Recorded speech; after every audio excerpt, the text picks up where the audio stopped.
Hello everyone, welcome to star education YouTube channel. Star education YouTube ચેનલમાં આપ સૌનું ખૂબ ખૂબ સ્વાગત છે. આજનો જે વિડીયો છે એમાં આપણે ચર્ચા કરીએ 2 ડિસેમ્બરના તમામ અગત્યના કરંટ અફેર. અગાઉ મેં તમને અગાઉના વિડીયોમાં કીધેલું હતું કે બેક ટુ બેક આજના દિવસની અંદર કુલ 5 વિડીયો આવશે. 1 થી લઈને 5 ડિસેમ્બર સુધીના હું તમામ વિડીયો છે બેક ટુ બેક અપલોડ કરવાનો છું. તો ચેનલમાં જોડાયેલા રહેજો. આના પછી હજી 3 ડિસેમ્બરનો, 4 ડિસેમ્બરનો અને 5 ડિસેમ્બરનો વિડીયો પણ આવશે. કુલ 3 વિડીયો હજી આના પછી આવવાના છે. તો શરૂ કરીએ હવે આ વિડીયો 2 ડિસેમ્બરના કરંટ અફેર. સૌથી પહેલો ક્વેશ્ચન આજના વિડીયોમાં, હાલમાં જ ભારત અને કયા દેશ વચ્ચે હરીમો શક્તિ નામનો યુદ્ધ અભ્યાસ નું આયોજન થયેલું છે? તો હરીમો શક્તિ નામનો યુદ્ધ અભ્યાસ છે ભારત અને મલેશિયા વચ્ચે થાય છે. બરાબર, અહીં સુધી તો બધાને ખબર જ હોવી જોઈએ કે ભારત અને મલેશિયા વચ્ચે હરીમો શક્તિ યુદ્ધ અભ્યાસ થાય છે. હમણાં તમને યુદ્ધ અભ્યાસનું રિવિઝન કરાવેલું હતું, એમાં પણ મેં તમને વાત કરેલી હતી કે ભારત અને મલેશિયા વચ્ચે હરીમો શક્તિ યુદ્ધ અભ્યાસ થાય છે. તો ઓપ્શન બી અહીંયા આપણો આન્સર થશે. ઓકે, હરીમો શક્તિ યુદ્ધ અભ્યાસનું આયોજન ભારત અને મલેશિયા વચ્ચે થાય છે. કોની વચ્ચે થાય છે? ભારત અને મલેશિયા વચ્ચે. બરાબર, હવે બીજું એવું પૂછે કે ભાઈ આ યુદ્ધ અભ્યાસનું આયોજન ક્યાં થયેલું, ક્યારે થયેલું હતું? રેર કેસમાં પૂછે, છતાં યાદ રાખી લો કે 28 નવેમ્બર થી 12 ડિસેમ્બરે. બરાબર, તો એટલા સમયગાળા માટેનું આયોજન થયેલું. બરાબર, બીજું આ યુદ્ધ અભ્યાસનું આયોજન મલેશિયામાં થયેલું. મલેશિયામાં કઈ જગ્યાએ? તો કે પોલાઈના કલુઆંગ ખાતે. મલેશિયામાં પોલાઈના કલુઆંગ ખાતે છે આનું આયોજન થયેલું. ઓકે, શરૂઆત આની ક્યારે થઈ? ક્વેશ્ચન એવો પૂછે કદાચ તો 2012માં આની શરૂઆત થયેલી. નેક્સ્ટ ક્વેશ્ચન છે, હાલમાં જ આંતરરાષ્ટ્રીય ગુલામી નિવારણ દિવસની ઉજવણી ક્યારે કરવામાં આવેલી? તો હાલમાં જ આંતરરાષ્ટ્રીય ગુલામી નિવારણ દિવસ છે આ 1 ડિસેમ્બરે ઉજવાયેલો. તો આન્સર આવશે 1 ડિસેમ્બર, સોરી 2 ડિસેમ્બર. તો હાલમાં જ 2 ડિસેમ્બરના રોજ છે આંતરરાષ્ટ્રીય ગુલામી નિવારણ દિવસ છે, આની ઉજવણી કરવામાં આવેલી. ઓકે, અંગ્રેજીમાં આ દિવસનું નામ યાદ રાખી લેશું, international day for the abolition of slavery. Okay, તો અંગ્રેજીમાં પણ આ દિવસને યાદ રાખી લેશું, ગુજરાતીમાં પણ યાદ રાખીશું. ગમે રીતે તમને ઉચ્ચારણ આપી શકે છે. ઓકે, બાકી સૌથી પહેલી વખત આ દિવસ ક્યારે ઉજવાયેલો? તો કે 1949માં સૌથી પહેલી વખત ઉજવાયેલો. અને આ દિવસ ઉજવે છે કોણ? તો કે સંયુક્ત રાષ્ટ્ર ઉજવે છે. એટલા માટે આપણા માટે બહુ અગત્યનું થઈ જાય. જેની સ્થાપના, સંયુક્ત રાષ્ટ્રની સ્થાપના ક્યારે થઈ? તો કે 24 ઓક્ટોબર 1945. ક્લિયર અહીં સુધી? એનાથી આગળ જઈએ તો નેક્સ્ટ ક્વેશ્ચન આવે છે કે હાલમાં 38મો રાષ્ટ્રીય પ્રદૂષણ નિયંત્રણ દિવસ આ ક્યારે ઉજવાયેલો? તો રાષ્ટ્રીય પ્રદૂષણ નિયંત્રણ દિવસ પણ 2 ડિસેમ્બરે ઉજવાય છે. તો ઓપ્શન સી અહીંયા આપણો આન્સર થશે. હાલમાં જ છે રાષ્ટ્રીય પ્રદૂષણ નિયંત્રણ દિવસની ઉજવણી 2 ડિસેમ્બર 22ના રોજ કરવામાં આવેલી છે. શા માટે આ દિવસ ઉજવાય છે? તો કે દર વર્ષે ભોપાલ ગેસ લીક દુર્ઘટના છે, બરાબર, એને યાદ કરવામાં આવે છે. આ દુર્ઘટના, ભોપાલ ગેસ લીકની દુર્ઘટના છે, એ મારા ખ્યાલથી તમે ક્યારેક ને ક્યારેક એના વિશે સાંભળેલું જ હશે. તો આ દુર્ઘટના છે એની યાદમાં, ભવિષ્યમાં આવી ઘટનાઓ ના બને એની યાદમાં 2 ડિસેમ્બરે રાષ્ટ્રીય પ્રદૂષણ નિયંત્રણ દિવસ છે ઉજવવામાં આવે છે. બરાબર, અહીં સુધી ક્લિયર? કેમ કે એ જે ઘટના બની હતી એમાં ઘણા બધા લોકો છે મૃત્યુ પામેલા હતા. ઓકે, જે ગેસ લીકેજ થયો અને એ ગેસ લીકેજના કારણે છે કેટલા બધા લોકો છે અવસાન પામી ગયા. બરાબર, તો આવી ઘટના ભવિષ્યમાં ના થાય એ માટે આપણે આ રાષ્ટ્રીય પ્રદૂષણ નિયંત્રણ દિવસ છે દર વર્ષે 2 ડિસેમ્બરે ઉજવીએ છીએ. આ દિવસે ભોપાલનો જે યુનિયન કાર્બાઇડ પ્લાન્ટ છે એમાંથી મિસાઇલ આઇસોસાયનાઇડ નામનો એક ઝેરી ગેસ લીક થયો, જેના કારણે હજારો લોકો છે એમણે પોતાનો જીવ ગુમાવેલો. અને આ ઘટના કયા વર્ષે બની? કદાચ ક્વેશ્ચન એવો પરીક્ષામાં જોવા મળે તો યાદ રાખજો, ભોપાલ ગેસ દુર્ઘટના છે 1984માં બનેલી. ઓકે, ભોપાલ ગેસ દુર્ઘટના ક્યારે બનેલી? તો કે 1984માં. અને બાકી વાત કરું તો ભારતની અંદર પ્રદૂષણ છે, પ્રદૂષણની દેખરેખ રાખવા માટે જે સંસ્થા છે એનું નામ છે સેન્ટ્રલ પોલ્યુશન કંટ્રોલ બોર્ડ, જેની સ્થાપના 1974માં થયેલી હતી. તો અત્યાર સુધીમાં જેટલા અગત્યના દિવસો આપણે જોયા બધા ફટાફટ આપણે એકવાર રિવાઇઝ કરી લઈએ. જેમ કે સૌથી પહેલા આપણે ગઈકાલે જોયું હતું 1 ડિસેમ્બરના વિડીયોની અંદર, 1 ડિસેમ્બરે નાગાલેન્ડનો સ્થાપના દિવસ હતો. 1 ડિસેમ્બરે BSF નો પણ સ્થાપના દિવસ હોય છે. 1 ડિસેમ્બરે વિશ્વ એડ્સ દિવસ પણ છે. બરાબર, તો આ બધા દિવસો છે 1 ડિસેમ્બરે ઉજવાય છે. 2 ડિસેમ્બરે આંતરરાષ્ટ્રીય ગુલામી નિવારણ દિવસ, 2 ડિસેમ્બરે વિશ્વ કમ્પ્યુટર સાક્ષરતા દિવસ છે, અને 2 ડિસેમ્બરે રાષ્ટ્રીય પ્રદૂષણ નિયંત્રણ દિવસ પણ છે. આટલા બધા દિવસો છે, બરાબર, 2 ડિસેમ્બરના રોજ ઉજવાયેલા. નેક્સ્ટ વાત કરીએ આપણે તો હાલમાં જ ભારતના કયા મંત્રાલય દ્વારા શક્તિ પોલિસીને લોન્ચ કરવામાં આવી છે? શક્તિ પોલિસી જે મંત્રાલયે લોન્ચ કરી છે, આ શક્તિ પોલિસી લોન્ચ કરનાર મંત્રાલયનું નામ છે પાવર મંત્રાલય.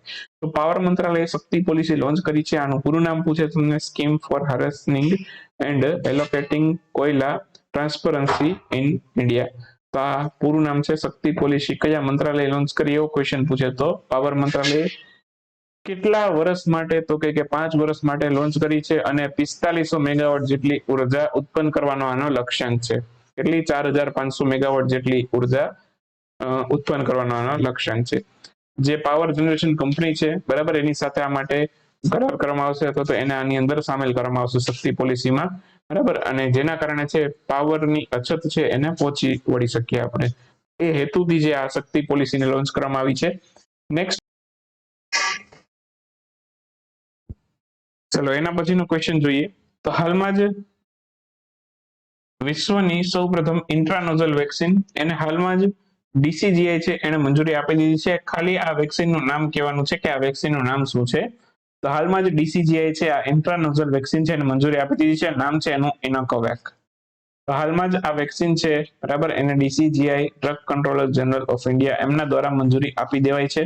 ઓકે, તો આ વેક્સિનની ખાસિયત શું છે? આ વેક્સિન છે બરાબર, એના માટે ઇન્જેક્શનની જરૂર નથી. નોર્મલી કેવું થાય કે આપણે COVID-19 ની વેક્સિન લેવા જઈએ તો ઇન્જેક્શન મારફત આપણે લઈએ છીએ, પણ આ વેક્સિન એવી છે કે ભાઈ નાકના દ્વારા છે આપણે આ વેક્સિન લઈ શકશું બરાબર.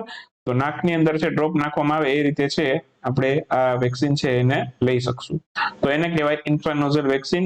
વિશ્વની સૌથી પહેલી છે બરાબર, અને ભારતમાં આનું ઉત્પાદન માટે મંજૂરી મળી ગઈ છે drug controller general of India દ્વારા. ઓકે, કોણ બનાવશે ભારતની અંદર આને?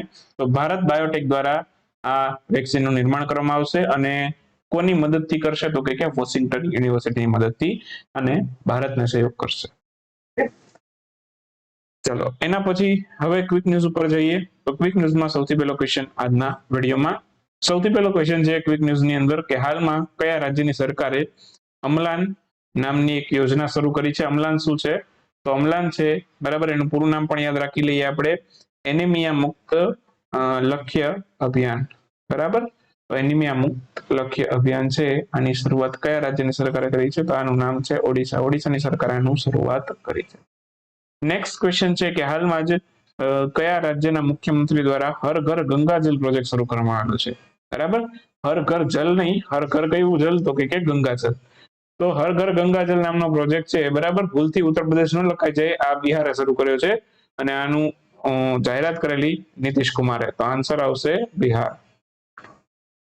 નીતિશ કુમાર બિહારના મુખ્યમંત્રી છે, એ પણ સાથે યાદ રાખી લેજો, કદાચ કોઈ સ્ટુડન્ટ નવું હોય અને એમને માહિતી ખબર ના હોય તો. હાલમાં જ ભારતના કયા સંગ્રહાલયને યુનેસ્કો દ્વારા એવોર્ડ ઓફ એક્સેલન્સ થી સન્માનિત કરવામાં આવેલું છે? તો ભારતનું એક સંગ્રહાલય છે જેને યુનેસ્કોએ એવોર્ડ ઓફ એક્સેલન્સ થી સન્માનિત કરેલું છે અને આ સંગ્રહાલયનું નામ છે છત્રપતિ શિવાજી મહારાજ વાસ્તુ સંગ્રહાલય. તો એને આ પુરસ્કાર આપવામાં આવેલો છે યુનેસ્કો દ્વારા. નેક્સ્ટ ક્વેશ્ચન ની વાત કરીએ તો સેબી દ્વારા બીએસસી ના નવા એમડી અને સીઓ તરીકે કોને નિયુક્ત કર્યા છે? SEBI security and exchange board of India એને બોમ્બે સ્ટોક એક્સચેન્જ છે એના નવા એમડી અને સીઓ તરીકે સુંદરરામન રામામૂર્તિ છે એની નિયુક્તિ કરી છે. તો આન્સર આવશે સુંદરરામન રામામૂર્તિ. હાલમાં જ વિસ્તારા એરલાઇન્સ છે એને કઈ એરલાઇન સાથે મર્જ કરી દેવામાં આવી છે?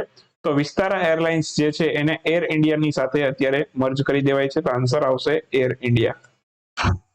નેક્સ્ટ ક્વેશ્ચન છે હાલમાં જ રાસાયણિક યુદ્ધના તમામ પીડિતો માટેનો સ્મૃતિ દિવસ આ દિવસ ક્યારે ઉજવાયેલો? તો રાસાયણિક યુદ્ધના તમામ પીડિતો માટેનો એક સ્મૃતિ દિવસ 30મી નવેમ્બરે ઉજવાયેલો. તો આન્સર આવશે 30 નવેમ્બર. હાલમાં જ આરબીઆઈ દ્વારા રિટેલ ડિજિટલ રૂપીના પાયલોટ પ્રોજેક્ટ માટે કુલ કેટલી બેંકો સાથે કરાર કરવામાં આવેલા છે? તો રિટેલ ડિજિટલ રૂપી છે બરાબર, એના પાયલોટ પ્રોજેક્ટ માટે કુલ 4 બેંકો સાથે કરાર થયા છે. બેંકોના નામ યાદ રાખવાની જરૂરિયાત નથી. હાલમાં જ સોલાર પ્લાન્ટ માટે ભારતના પ્રથમ રિટેલ મ્યુનિસિપલ ગ્રીન બોન્ડની શરૂઆત કરનાર ભારતનું સૌથી પહેલું શહેર કયું બન્યું છે? તો સોલાર પ્લાન્ટ માટે છે રિટેલ મ્યુનિસિપલ ગ્રીન બોન્ડ શરૂ કરનાર સૌથી પહેલું શહેર બન્યું છે ઇન્દોર. હાલમાં કયા દિવસને રેડ પ્લેનેટ ડે તરીકે ઉજવાય છે? તો આ દિવસે એક મંગલ મિશન થયેલું હતું, તો જેની યાદમાં 28 નવેમ્બરનો જે દિવસ છે રેડ પ્લેનેટ ડે તરીકે ઉજવાય છે. હાલમાં જ રાષ્ટ્રીય કમ્પ્યુટર સાક્ષરતા દિવસ આ ક્યારે ઉજવાયેલો? તો 2 ડિસેમ્બરે રાષ્ટ્રીય કમ્પ્યુટર સાક્ષરતા દિવસની ઉજવણી કરવામાં આવે છે બરાબર. તો આટલા અગત્યના પોઈન્ટ આમાંથી યાદ રાખીએ. 2 ડિસેમ્બરનો વિડીયો આની સાથે અહીંયા સમાપ્ત કરીએ બરાબર, અને મળીએ 3 ડિસેમ્બરના વિડીયોમાં. ત્યાં સુધી રજા લઈએ. આવજો, બાય બાય, ગુડ નાઇટ, શુભરાત્રી. Thank you for watching star education.